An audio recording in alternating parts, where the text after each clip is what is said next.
प्यारे बच्चों, हमने अब तक पढ़ा कि किस तरह से लाइट रिफ्लेक्ट होती है, उसके रिफ्लेक्शन के नियम क्या है, कौन से प्रकार के मिरर होते हैं। एक प्लेन मिरर होता है ना। आप खड़े रहो तो आपका इमेज आपको दिखता है। सुबह सुबह नहा धोने के बाद सुबह खड़े हो जाते हो, है ना। उसके बाद स्फेरिकल मिरर्स या कर्व्ड मिरर्स भी होते हैं। कर्व्ड मिरर में मैंने आपको समझाया प्रिंसिपल एक्सिस क्या है, फोकस क्या है, सेंटर ऑफ कर्वेचर क्या है। उसके हमने रूल्स भी देखे और रूल्स के साथ साथ हमने किस तरह से रे डायग्राम बनती है ये भी हमने देखा, है ना। तो ऑब्जेक्ट कहाँ पर है, इमेज कहाँ बनेगी, ऑब्जेक्ट कहाँ पर है, इमेज कहाँ बनेगी, ये सारी हमने चीजें अब तक देखी है। आज हम जो पढ़ने जा रहे हैं उसका नाम है मैग्निफिकेशन। मैग्निफिकेशन को कैपिटल M से दिखाया जाता है। क्या है ये मैग्निफिकेशन? मैग्निफिकेशन का मतलब है कि आपका जो इमेज है वो कितना गुना बड़ा हो गया, है ना। मैग्निफिकेशन का मतलब है आपका इमेज कितना गुना बड़ा हो गया। इसका मतलब अगर मैग्निफिकेशन है 2, इसका मतलब आपका इमेज 2 गुना बड़ा है। किससे? ऑब्जेक्ट से। ध्यान दीजिए, मैग्निफिकेशन इज कि आपका कितना गुना इमेज बड़ा हो गया। इसका फॉर्मूला बड़ा ही आसान है। Magnification M is equals to height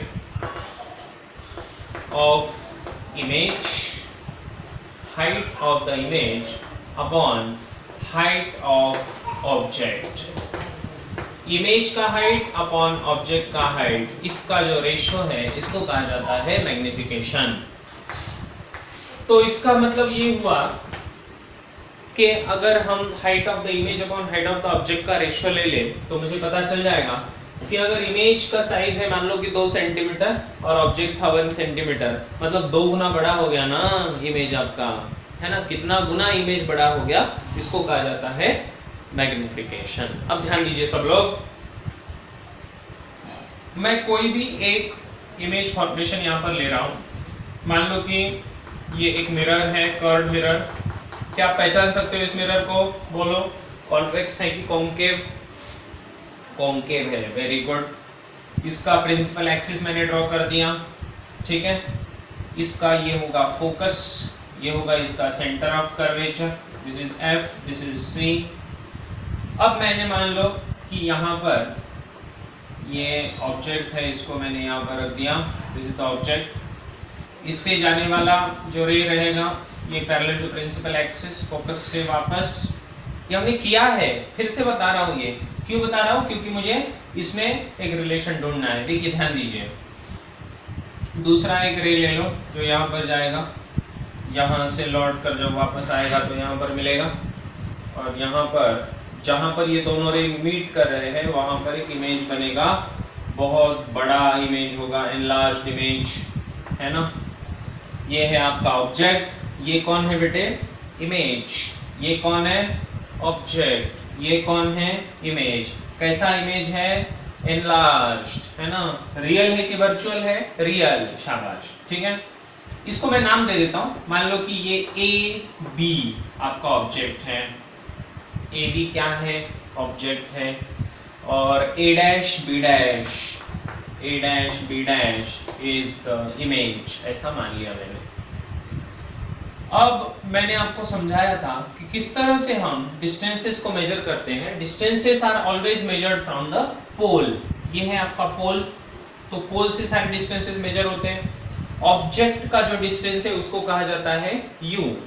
तो मैं यहाँ पर लिख देता हूँ कि यहाँ से ऑब्जेक्ट से लेकर पोल तक का जो डिस्टेंस है वो U, जिसको कहते हैं हम ऑब्जेक्ट डिस्टेंस। याद आया आपको? Object distance U।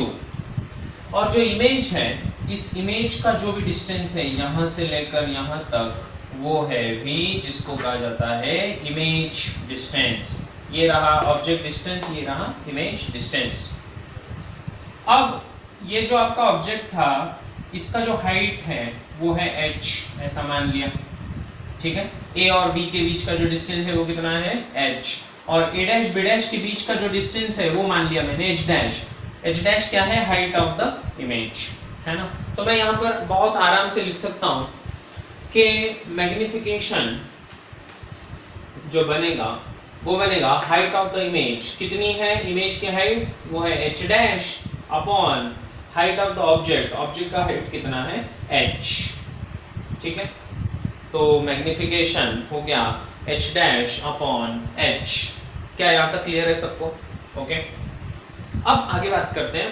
ध्यान दो, अगर मैं ऐसा कहूं कि यहां पर ये जो ट्रायंगल आपको दिख रहा है APB, ये वाला ट्रायंगल देखिए, ट्रायंगल APB। ओके, इस ट्रायंगल APB में ऐसा मान लिया कि ये जो एंगल है ये एंगल है theta. Angle APB is theta. अगर ऐसा मान लिया तो मैं लिख देता हूं कि इन ट्रायंगल APB, क्या आप मुझे tan थीटा कितना होगा ये बता सकते हो? tan थीटा मतलब होता है opposite side upon adjacent side. Opposite वाली साइड, या फिर इसी को हम कहते हैं इसका हाइट, है ना, upon base. Height upon base. इसका अपोजिट साइड कौन बेटे? h। इसका एडजेसेंट साइड कौन होगा? PB। ये होगा एडजेसेंट साइड। ये एडजेसेंट साइड PB मतलब कौन है?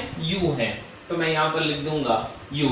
ये बन जाएगा tan थीटा यहां से। उसी तरह अब एक दूसरा ट्रायंगल ले लो। ये वाला ट्रायंगल देखिए A dash B dash P, right. अब ये वाला ट्रायंगल सब लोग देखिए, in triangle A dash B dash P। ये वाला ट्रायंगल अगर देखेंगे ध्यान से, A dash B dash P, ये वाला पूरा एंगल, तो अगर ये एंगल थीटा है और ये जो रे था ये ऐसे जा रहा था, तो ये जो थीटा बनेगा बेटे, ये एंगल थीटा बनेगा एंगल ऑफ इंसिडेंस। तो क्या ये एंगल ऑफ रिफ्लेक्शन बनेगा? हाँ, तो रूल से angle of incidence must be equals to angle of reflection, तो ये भी एंगल थीटा बन जाएगा, राइट। तो ये एंगल थीटा, तो ये भी angle theta. Angle of incidence must be equals to angle of reflection. उसी तरह अब A dash B dash P इस ट्रायंगल में tan थीटा की अगर बात करें, तो फिर से यहाँ पर जो tan थीटा आएगा, ये tan थीटा यहाँ पर क्या होगा? अपोजिट साइड अपॉन ये वाला एडजेसेंट साइड। अपोजिट साइड कौन है? h dash. एडजेसेंट साइड कौन है? ये B डैश P। ये B डैश P मतलब कौन है? V। तो ये बन जाएगा h डैश अपॉन V। ये बन जाएगा h dash upon V, right. अगर दोनों को मैं इक्वेट कर दूं, यहाँ पर ये tan थीटा, यहाँ पर ये भी tan थीटा, तो दोनों इक्वल हो जाएंगे। h upon u should be equals to h dash upon v। ये बात जानने लायक है कि मैंने अब तक कोई साइन कन्वेंशन का यूज नहीं किया है। साइन कन्वेंशन का यूज भी हम करेंगे, ध्यान दीजिए सब लोग। अब यहां से मैग्निफिकेशन मुझे चाहिए h डैश अपॉन h, तो यहां से मैं लिख सकता हूं क्या? बिल्कुल लिख सकता हूं। मैग्निफिकेशन यहां से बनेगा h dash upon h should be equals to, ये बनेगा v अपॉन u। ये बनेगा v अपॉन u। और अब हम साइन कन्वेंशन यूज करेंगे। Use sign convention. अब देखिए, ध्यान दीजिए। So by using sign convention, ये साइन कन्वेंशन क्या होता है बच्चों? साइन कन्वेंशन का मतलब होता है कि प्लस या माइनस साइन, कौन सा साइन यूज करना है उसके लिए कन्वेंशन। तो हमने क्या कहा था? हमने कहा था कि ये जो पोल है ये अपना ओरिजिन है, ऐसा मान लो। इसके राइट साइड में सारे डिस्टेंसेस पॉजिटिव, इसके पीछे सारे निगेटिव, इसके ऊपर सारे पॉजिटिव, नीचे सारे निगेटिव। ठीक है, तो चलिए अब बात करते हैं सबसे पहले h डैश की। h डैश कहां पर है? प्रिंसिपल एक्सिस से नीचे है। प्लस होगा कि माइनस? माइनस। तो इसलिए h डैश को लिखेंगे माइनस h डैश। ध्यान दीजिए सब लोग। उसी तरह h कहां पर है? प्रिंसिपल एक्सिस से ऊपर है। h अगर प्रिंसिपल एक्सिस से ऊपर है तो क्या हो जाएगा? प्लस हो जाएगा। तो इसलिए प्लस, वैसे के वैसा h इक्वल्स टू, जो ये है v, ये v कहां पर है? लेफ्ट साइड में है, तो क्या होगा? निगेटिव होगा, क्योंकि राइट साइड में पॉजिटिव, लेफ्ट साइड में निगेटिव। v होगा निगेटिव, तो ये हो जाएगा माइनस v। और जो u है आपका, ये u भी इसके निगेटिव साइड में ही है, इसलिए इसको भी लिया जाएगा निगेटिव। तो अपॉन माइनस u, पूरा साइन कन्वेंशन यूज करके हमने लिखा इसको। तो ये माइनस माइनस हो जाएगी प्लस और ये रह जाएगा माइनस। तो अगर मैं ऐसा लिख दूं कि ये माइनस इस साइड में आ जाए तो ये बन जाएगा h dash upon h is equals to minus v upon u। Okay, तो मैग्निफिकेशन का ये फॉर्मूला अब याद रखना है सबने, h डैश अपॉन h बोलो या फिर इसी को माइनस v अपॉन u आप बोल सकते हो। ठीक है, और ये जो फॉर्मूला हमने एक केस के लिए, एक स्पेसिफिक केस के लिए हमने डिराइव किया, यही फॉर्मूला आप सारे केसेस में यूज कर सकते हो। कर्व्ड मिरर के लिए, किसी भी रे डायग्राम के लिए, किसी भी प्रॉब्लम में आप यही फॉर्मूला यूज करोगे। Magnification is h dash upon h which is equals to minus v upon u। इसको ध्यान रखना पड़ेगा। आगे बात करेंगे। अब हम पढ़ने वाले हैं एक बहुत ही इंपॉर्टेंट फॉर्मूला जिसका नाम है मिरर फॉर्मूला।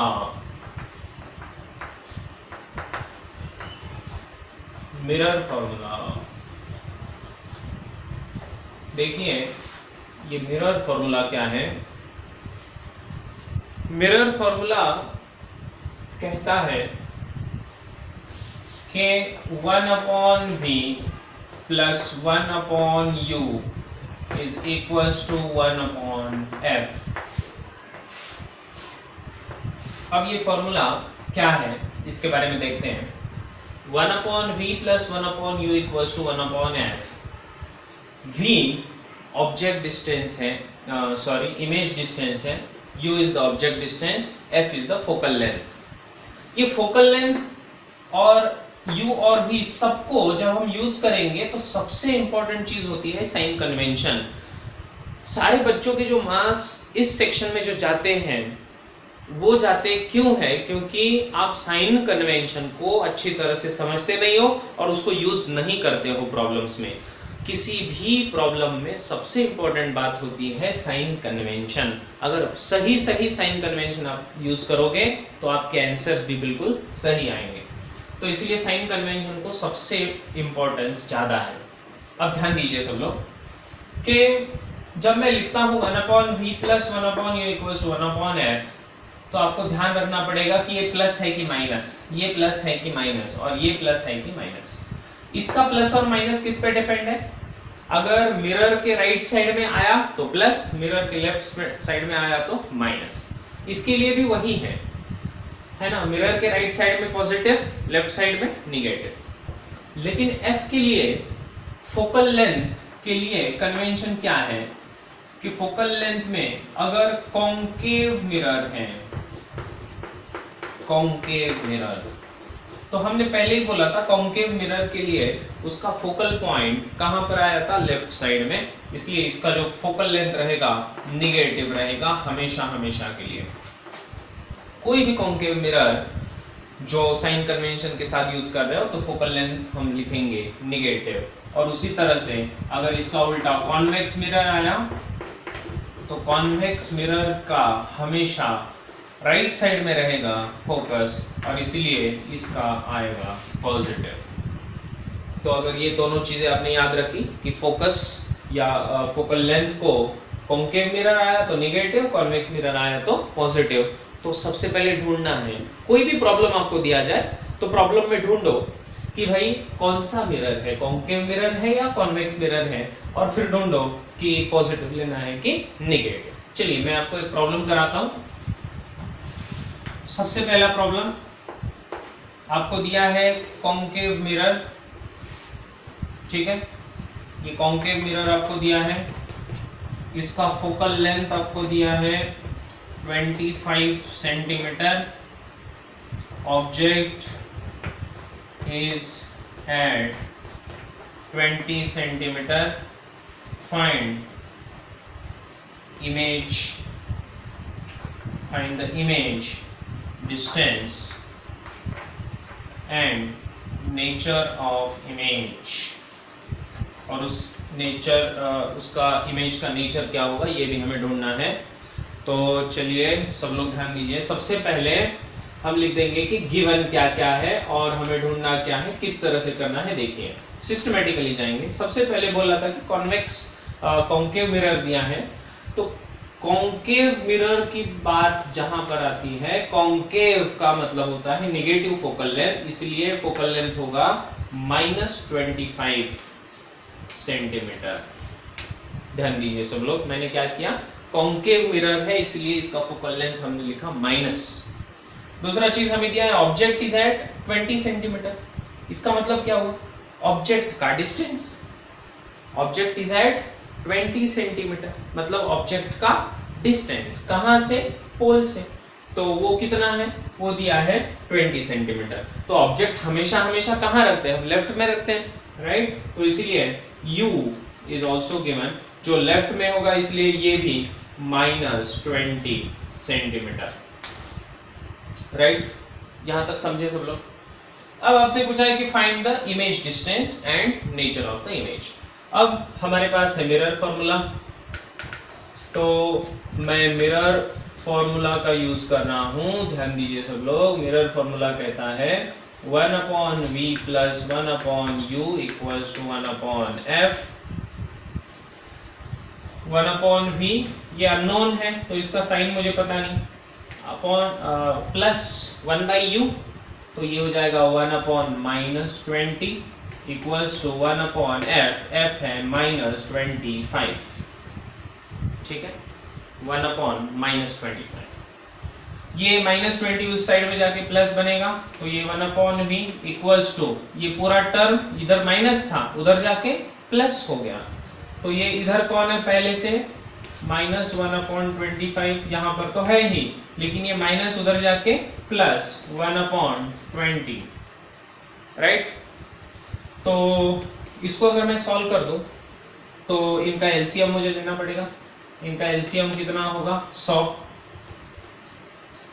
इनका एलसीएम होगा, क्योंकि 100 को इससे भी डिवाइड कर सकते हो, इससे भी डिवाइड कर सकते हो। तो ये 25 से हुआ 4, 25 × 4 कितना 100 है ना, 25 × 4 100, तो ये -4 प्लस ये कितना होगा, 20 से इसको डिवाइड कर दिया तो ये हो जाएगा 5, तो ये 5, ठीक है। और अब ये बनेगा 5 में से 4 गए 1, 1/100 इज 1/v, इसका मतलब उल्टा कर दो, v = बन जाएगा 100 सेंटीमीटर। अब सबसे इंपॉर्टेंट बात यहाँ पर है, v का वैल्यू जो मुझे मिला इक्वेशन से, v का वैल्यू मुझे मिला है 100 सेंटीमीटर प्लस में मिला है। कभी कभी आंसर माइनस में भी आ सकता है तो घबराने का नहीं, प्लस आया इसका मतलब ये हुआ कि आपका जो ये v है, v कौन है, इमेज का डिस्टेंस, इसका मतलब इमेज कहाँ हुआ, इमेज पॉजिटिव डायरेक्शन में है, मतलब इस मिरर के राइट साइड में यहाँ पर कहीं आपका इमेज फॉर्म हुआ है। तो इसका मतलब ये हुआ कि राइट साइड में इमेज कब फॉर्म होता है, राइट साइड में बस एक ही केस में इमेज फॉर्म होता है, जब वो वर्चुअल इरेक्ट होता है, आपको याद है ना, वर्चुअल इरेक्ट वाला केस है, जब आपका फोकल लेंथ कितना है 25, मतलब ये 25 डिस्टेंस था और ऑब्जेक्ट डिस्टेंस है 20, मतलब आपका ऑब्जेक्ट कहाँ पर रखा हुआ है, between focus and pole, focus and pole के बीच में ऑब्जेक्ट है, तो इसका इमेज कहाँ बनेगा, मिरर के पीछे बनेगा, वो वर्चुअल होगा, इसलिए ये आंसर आया प्लस, इसका मतलब दोनों इन कोरिलेशन है। तो ये पूरी बात अब हम समझ गए, है ना। तो इसका नेचर लिखना है मुझे कि इस इमेज का नेचर क्या है। तो इमेज का नेचर अगर ढूंढना है तो सबसे पहला ये कैसा है, रियल है कि वर्चुअल है, वर्चुअल है ना, इट इज वर्चुअल, रियल नहीं है, वर्चुअल है। और ये बड़ा है या छोटा होगा, बड़ा हो जाएगा, एनलार्ज्ड है ना, बड़ा हो जाएगा, एनलार्ज्ड है, कहां पर है, ऑन द अपोजिट साइड, क्योंकि प्लस साइन आया। ये तो हमने ढूंढ लिया। अब इसी के साथ साथ कभी कभी आपसे पूछेंगे कि इसका मैग्निफिकेशन कितना है ना, इसी के साथ जोड़ के क्वेश्चन आता है कि ढूंढो कि इसका मैग्निफिकेशन कितना है। तो मैग्निफिकेशन ढूंढना बड़ी आसान सी चीज है, देखो यहाँ पर लिख देता हूँ, मैग्निफिकेशन का फॉर्मूला या तो h डैश अपॉन h लिखो या तो माइनस v बाय u लिखो, कोई भी एक चलेगा। तो मैं यहां पर लिख देता हूं माइनस v कितना आया 100, तो लिख दिया मैंने 100, प्लस है कि माइनस, प्लस, ठीक है, अपॉन u कितना बेटे, u तो पहले से दिया हुआ है 20, लेकिन u को लिया है -20, तो इसलिए -20, ये माइनस माइनस हो जाएगा प्लस, ये बनेगा 5, तो इसका मतलब मैग्निफिकेशन कितना आया 5, that is the answer. Is it clear? देखिए मैंने आपके लिए एक क्वेश्चन लिखा है यहाँ पर। क्वेश्चन है कि object is placed at 25 centimetre from convex lens. एक ऑब्जेक्ट है जो कॉन्वेक्स लेंस से 25 सेंटीमीटर पे है। आपसे पूछा है फाइंड द इमेज डिस्टेंस, मतलब v कितना है ना, find the image distance, it's nature, उस इमेज का नेचर क्या होगा, एंड मैग्निफिकेशन पूछा है इफ अगर focal length,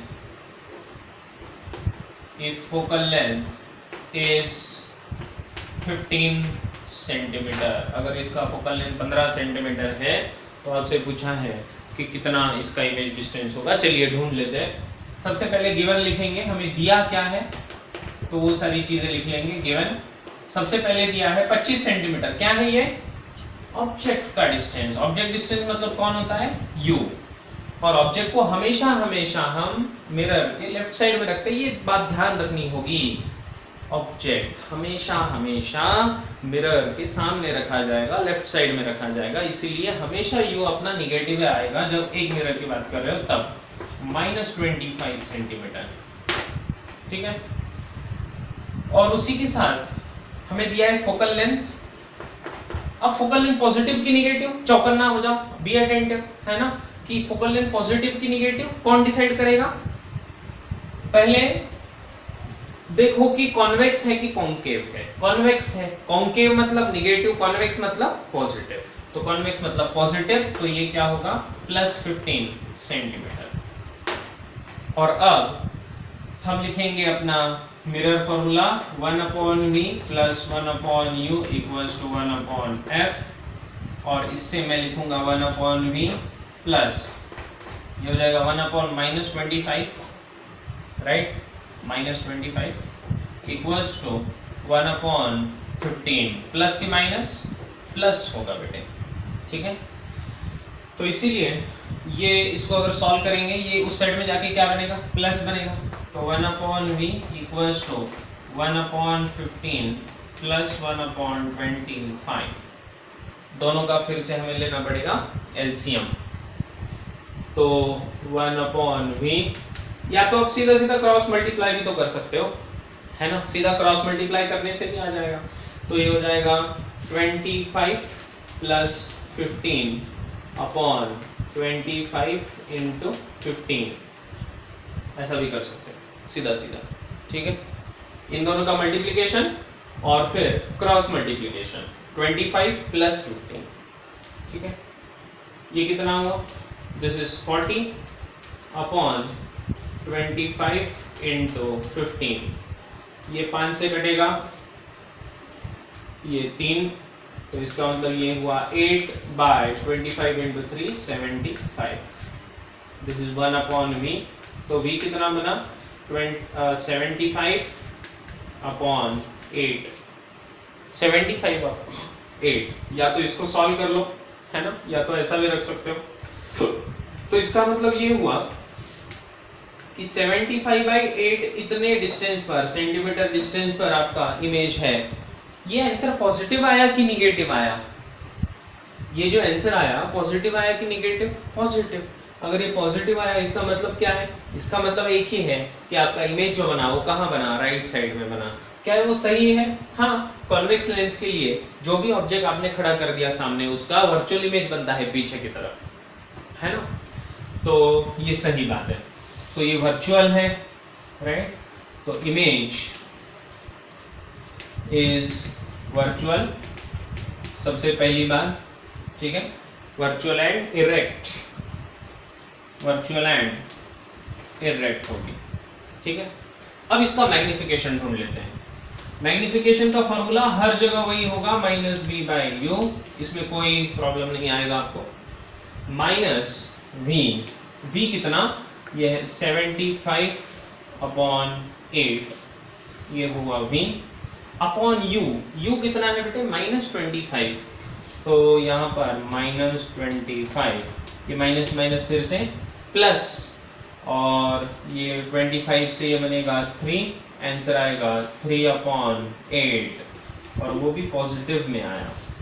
अब ध्यान दीजिए, ये मैग्निफिकेशन 3/8 आने का मतलब क्या है? मैग्निफिकेशन 3/8 का मतलब है कि जब आपका ऑब्जेक्ट 8 गुना था तब आपका इमेज 3 गुना ही बना, बस, है ना। मतलब अगर आपका ऑब्जेक्ट 8 सेंटीमीटर का रहता तो इमेज कितना बनता, 3 सेंटीमीटर ही बनता, है ना। तो मैग्निफिकेशन कम आया, इसका जो वैल्यू होगा वो 0.3 और बचा 6 और 7, 0.37, ठीक है, और 5, तो इसका मतलब मैग्निफिकेशन 0.375 जो आया ये 1 से कम है। जब मैग्निफिकेशन 1 से कम रहेगा तो सोच लो कि इमेज ऑब्जेक्ट से छोटा है ना। और जब मैग्निफिकेशन 1 रहेगा तब समझ लो कि आपका height of the image equals to height of the object. और जब मैग्निफिकेशन 1 से ज़्यादा रहेगा इसका मतलब इमेज बड़ा है ऑब्जेक्ट से। क्या ये सबके समझ में आ रहा है? ओके, तो इसी तरह बहुत सारे प्रॉब्लम आप सॉल्व करिए, टेस्ट को सॉल्व करिए और इसके क्वेश्चंस को प्रैक्टिस करिए।